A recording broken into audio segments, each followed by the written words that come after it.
Everyone's first instinct is to align the transient of a waveform to the grid, but we learned in understanding a waveform that the transient is not what we hear first. It's actually the pick attack, or the scrape of the pick on the strings. It's important to keep in mind that it's not always predictable, nor is it the same length as the others before and after it. Here's an example of a palm muting part being quantized to the sustained part of the note versus a pick attack being quantized. So what we're looking at here is a guitar DI, I have the left and right for you, that has been painstakingly quantized to the grid only using the transients, like we discussed earlier, to the grid. So right where all the actual notes start sustaining, the chords start sustaining, is locked onto the grid. And this may be your first instinct to quantize to this. So let's listen to the result.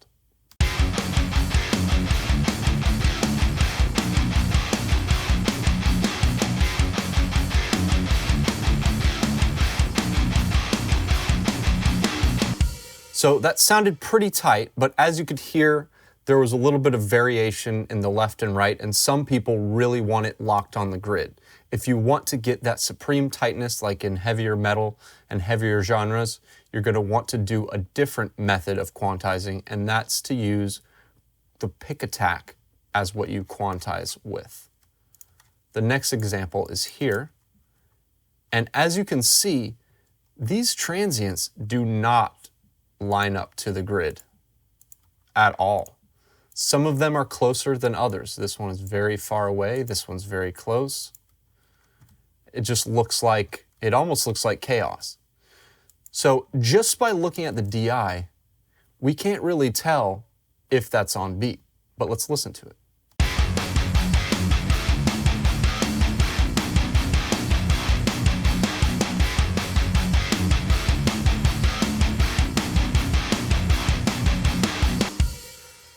So that's pretty dead on. That's pretty locked into the grid, minus a little bit of variation in the palm muting.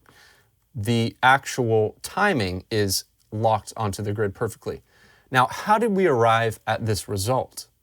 Well, we mentioned earlier the trick where you filter out 1K below on an amped track.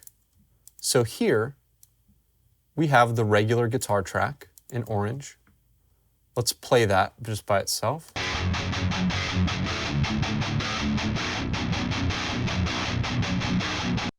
So if we zoom in, you can kind of see where the noise is populated more, it's more dense, and those are the higher frequencies, and that's the pick attack. And right afterwards, that is the actual sustain, the transient in the DI, as you can see. But sometimes it's a little bit hard to see. So filtering out below 1K, which is what this track is here, let's just listen to this.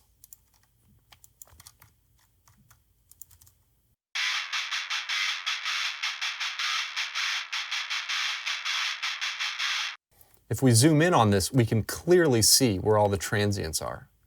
And if I get rid of these edits, we can clearly see where all the transients are.